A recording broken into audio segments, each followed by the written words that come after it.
Ashamaa harka fuudhee kabajamoota hordoftoota daawwattoota koo nagaan koo kabajaa fi jaalala bakkuma isin jirtanitti isin bira naaf haa ga'u isiniin jechuun jaaladha.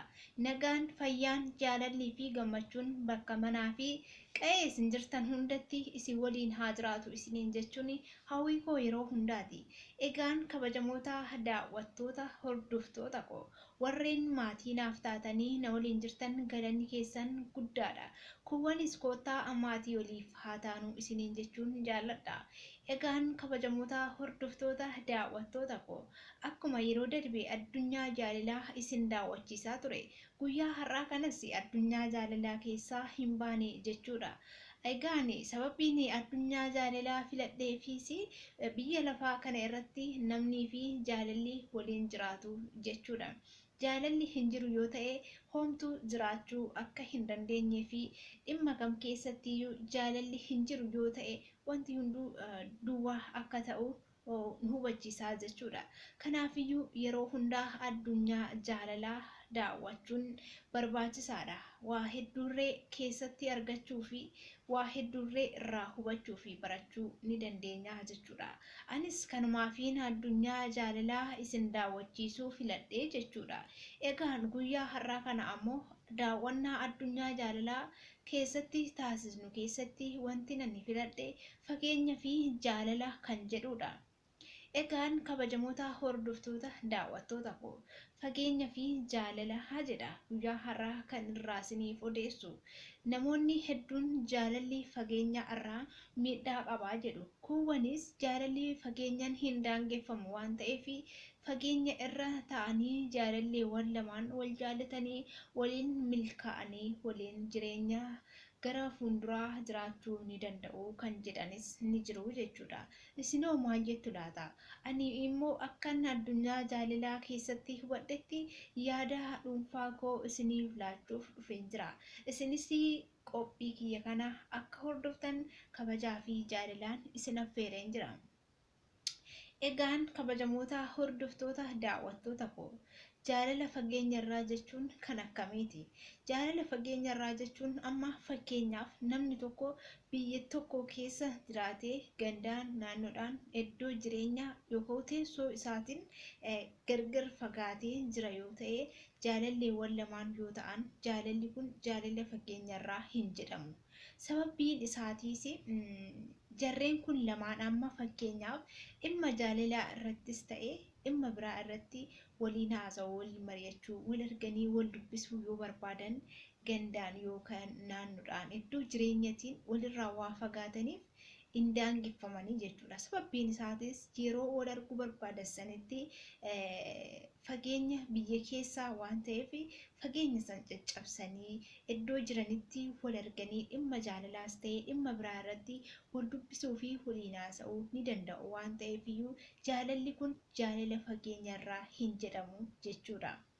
Egaan jaalala fageenya irraa kan jedhamu kan akkamiiti?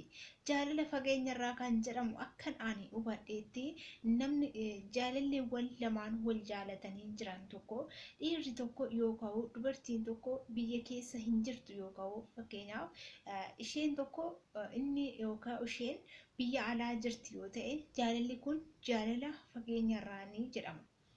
Sababbiin isaatiis jarreen lamaan kun yeroo dhimma jaalalaas ta'e dhimma biraa irratti wantoota garaagaraa irratti wal arganii waliin dubbachuu waliin haasa'uu yoo barbaadanitti wal arguun biyyaan yookaan fageenya ni daangeffamu jechuudha fageenya biyyaa kanaan. Kanaafiyyuu jaalalli fageenya irraa kan jedhamu isa akkana kan biyyaan daangeffamu kanaadha jechuudha. Kanaafiyyuu namoonni tokko tokko ammoo addunyaa jaalalaa keessatti jaalalli fageenyaan hin daangeffamu jedhu. Fakkeenyaaf jaalalleewwan lamaan wal jaalatanii biyya keessa fi biyya alaa yoo jiraatan jaalalli sun fageenyaan hin daangeffamu. Jaalalli jiraannaan haga barbaadde biyyaan fageenyi yoo jiraate biyya garagaraa biyya alaa fi biyya keessa teessee wal jaalattee jaalalli milkaa'uu ni danda'a kan jedhanis ni jiru jechuudha. Achi irratti namoonni jaalalli kun ittiin milkaa'an harka muraasa yookaan parsantii baay'ee xiqqaa ta'edha jechuudha. Sababbiin isaatis jaalalli kun jaalala fageenyarraati. Yeroo addunyaa jaalalaa keessatti akkuma jaalalli jiru jibbis ni jira. Jaalallee wal lamaan walitti buutu jira. Yaadan olii galuu dadhabuutu jira. Wal hubachuu dadhabuutu jira. Jaalalli fageenyarraa kun egaa namoota hunda biratti haala wal fakkaataa fi hiikaa tokko hin qabaatu jechuudha. Kanaafiyyuu fakkeenyaaf addunyaa jaalalaa isaanii keessatti jaalalleewwan lamaan tokko biyya alaa jira yoo ta'e isheen tokko ammoo biyya keessaa jirti oggaa ta'e addunyaa jaalalaa isaanii keessatti akkuma wal jaalatanii jiran akkuma jaalalli isaan gidduu jiru akka carraa ta'e walitti buutu jira, walitti mufashuutu jira, akkasumallee immoo wal hubachuu dadhabuutu jira, walii galuu dadhabuutu jira, waa hedduutu jira. Yeroo sanatti wal arganii yaada san waliin furuu yookaan wanta jaalala isaanii jeeqaa jiru san waliin dubbatanii waliin furuu hin danda'an waan ta'eef iyyuu jaalalli isaanii kun akkuma salphaatti bishaan dhuguutii danda'a yookaan jaalalli isaanii kun osoo hin milkaa'in karaatti hafuutii danda'a jechuudha. Yeroo sanatti jaalalli fageenyarraa sun egaa miidhaa qaba moo faayidaa qaba kan jedhu namoota garaagaraa biratti hiikaa garaagaraa qaba. Akkuma jenne jaalalli kun osoo hin milkaa'in hafa waan ta'eef iyyuu miidhaa qaba jechuudha. Jaalala fageenyarraa namni tokko fageenyarraan wal jaalatee gaafa jiru yaadan waliin galuu waliin hubatu wal bira jira yoo ta'e fakkeenyaaf biyya tokko keessa jira teessoo yookaan gandaan garagara oggaa ta'e fageenya gandaanii yookaan teessoonii san caccabsee deemee wal argee yaada garaasaa walitti matee wanta jaalala isaanii miidhuuf jedhu san yookaan wal dhabdee yookaan immoo walii galuu dadhabuu jireenya isaanii jaalala isaanii keessatti isaan mudatu san furuu ni danda'u jechuudha. Fakkeenyaaf biyya tokko keessa jiran waan ta'eefidha jechuudha.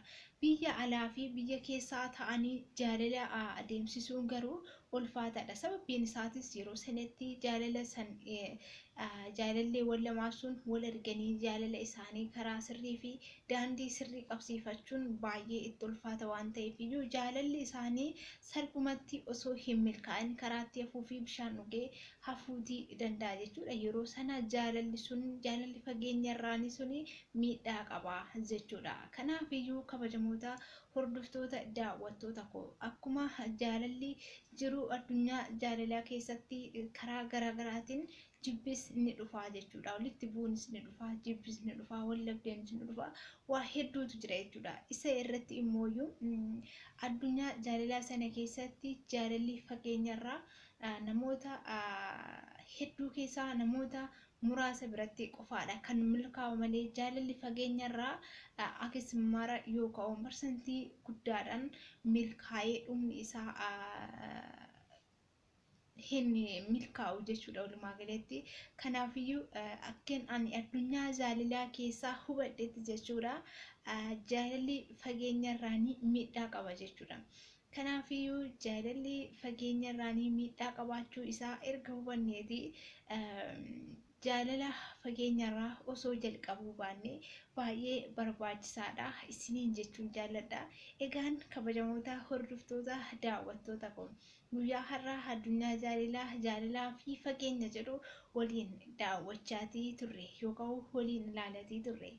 Yeroo biraa oduu fi sagantaa biraatiin hanga walitti deemnutti nagaatti naaf turaa isiniin jechuun jaalladha. Kabajamoo fi jaallatamoo hordoftoota koo nagaan fayyaa fi jaalalli bakkaa fi mana qa'ee isin jirtan hundatti isin waliin haa jiraatu isiniin jechuunis hawwii koo yeroo hundaati nagaatti naaf turaa baay'een isin jaalladha galatooma. Bye bye.